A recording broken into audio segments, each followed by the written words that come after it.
Because if we were really in a dream state, we'd march down the streets with guns, you know? You ever get that first thought early in the morning? Everybody gets it. You wake up in a crummy mood, everybody is. You roll out, you roll over to bed. I used to get this one thought where it was like, oh, I get it. I'm the one who was supposed to kill George Bush. Everybody gets it. And your cigarette winks at you, and your toothbrush is smiling at you. The water raises up, and all the droplets applause. And there's a cockroach on the wall whacking off, going, "Do what you want, buddy. It's your world. We just live."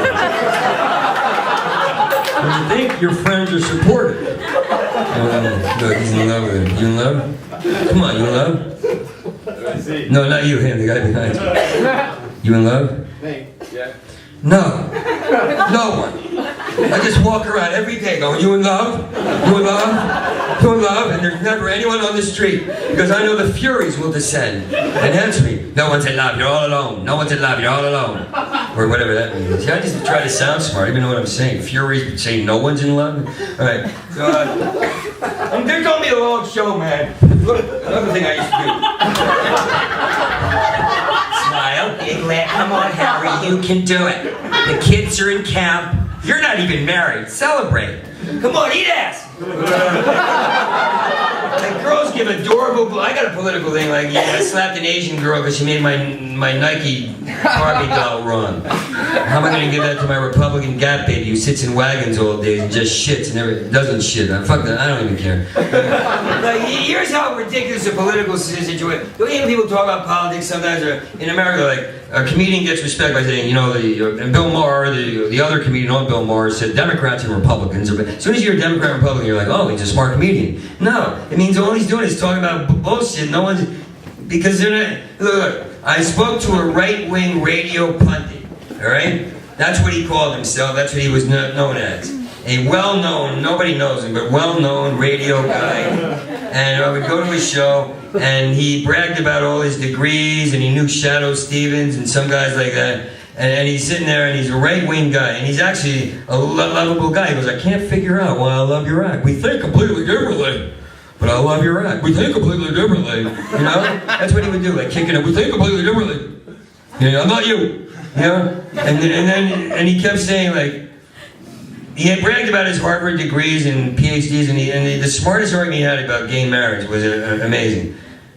He kept saying to man and a woman, man and a woman. And I'm not writing this. This is what I saw. Man and a woman, man and a woman, man and a woman. It's a man and a woman, man. You know, like Barbie and Ken, Barbie and G.I. Joe, Barbie and Ken, man and a woman. It's like you're still walking around saying man and woman, man and woman. It's like you're still watching shows like Laverne and Negro or some shit. You know, man and woman, Martini, cocktail, Benson and Hedges, man and woman, man, American references, Australian, don't get it. Man and woman, man and woman, man and woman. You know, and then he said, "What's your opinion on gay marriage?" Thinking I might have some strong opinion. And he goes, I said, "Well, let me ask you something before we get to an opinion." And I said, "This isn't even an argument. This is just a question. I just want to know about you. Like, don't you have after pontificating and proselytizing," I said it, like, giving your ideas in that authoritative tone, and you know, you have all your degrees, and these are your ideas, these are your opinions, the whole day of that. All day long, loud, and then it's 2 a.m., you had a beer, you're walking into the parking lot, you're putting your keys in your car, no one's there, you're all alone, it's pitch black, you just had a beer after a long day. Don't you have that one moment as you put your keys in your car door, you just go, "I don't care." And then maybe another moment, gay marriage, I don't care. I don't know what that has to do with me. And he goes like this. He started getting really mad. He went, "Oh yeah?" Well, I said, "It's not even an argument. I'm just asking for your answer." "Oh yeah? Oh yeah? Well, let me ask you a question. Do you know what will happen to society?" This is exactly what do you know what will happen in society when a man marries another man? Do you know? He had a bar and a microphone. He was at a bar. His show took place in a bar, and he was like, "I'm not writing this. I want you to get it." And I said, "No, what's going to happen as soon as a man marries another man? The whole society will crumble. Our whole culture will be taken down. It'll be taken down and crumble."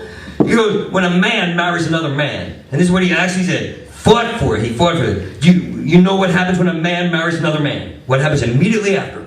I said, no, what's gonna happen immediately after a guy says as I do to another guy? People, Harvard, PhD, will marry their pets. I'm supposed to come aboard like, suppose you want your pen back too. And he goes, I said, people marry, I said, well, let me ask you something. Okay, so if I order a cup of coffee right here, and there's a guy marrying, if a guy's marrying his pet if a guy is marrying his pet right next to my boot, I'm still waiting for a cup of coffee. I'm fine. There's nothing going, that has nothing to do with it. I'm still having a cup of coffee. He married his pet, I had a cup of coffee. That's it. That's all that's ever going to be. In fact, I don't think if a guy wants to marry his pet, I don't think they're sitting around waiting for gay marriage to finally go and get off their asses. I think they're doing it right now. They're so deliciously in love with their little mutt. A little stray, purebred, whatever. They're carrying their Shih Tzu down to a basement right now in a taffeta wedding gown that they picked out. Saying things like, I love you, Marilyn Rummelsburg. With your wisdom and your intricacies as a human being and the way you accept me completely. You know what I mean? I see there's a punchline coming down Punchline Mountain. Nope. No. Story stood on its own, but he lost faith in himself. Really? 2 minutes? Oh, I wanted to do another music bit. Now you're acting like a regular comedy club. Yeah, I know, right? You knew that was gonna happen. Why, is there another show after? What, some model isn't raped yet? Gate raped. I wasn't against him. I was hoping the model could wake up and leave the guy with the knit cap. You know what I mean? Model. That was a pretty standard stock thing. I mean, you should have known, but like, oh, model getting raped. Thank you for showing new vistas and clearing away the big trees of ignorance. But all right. Well, let me do with this one long joke that takes 2 more minutes. The spirit of Shapiro Tuesday. A little compromise. I'll never play here again. They're gonna ban me.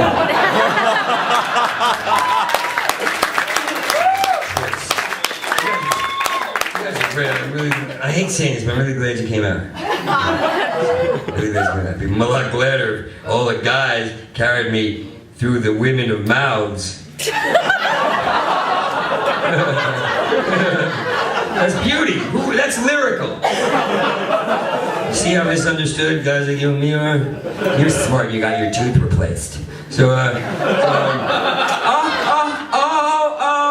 anyways, I have to hurry this.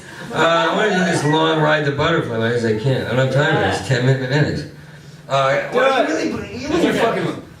All right. Is that what that means? All right. I'll do the short one. I'll do this one. Who here was incested?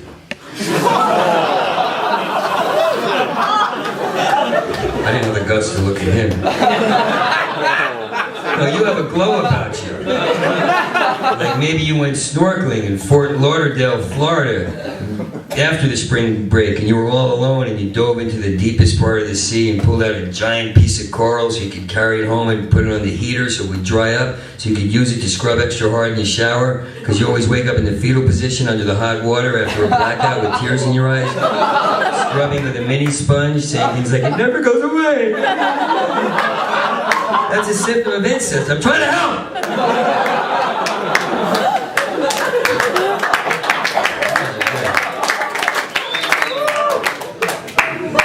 Maybe you read Anais Nin to 80 of your boyfriends, or your friends, in a bathtub, scrubbing each other's ass cracks. Calling it varsity sports. It's not.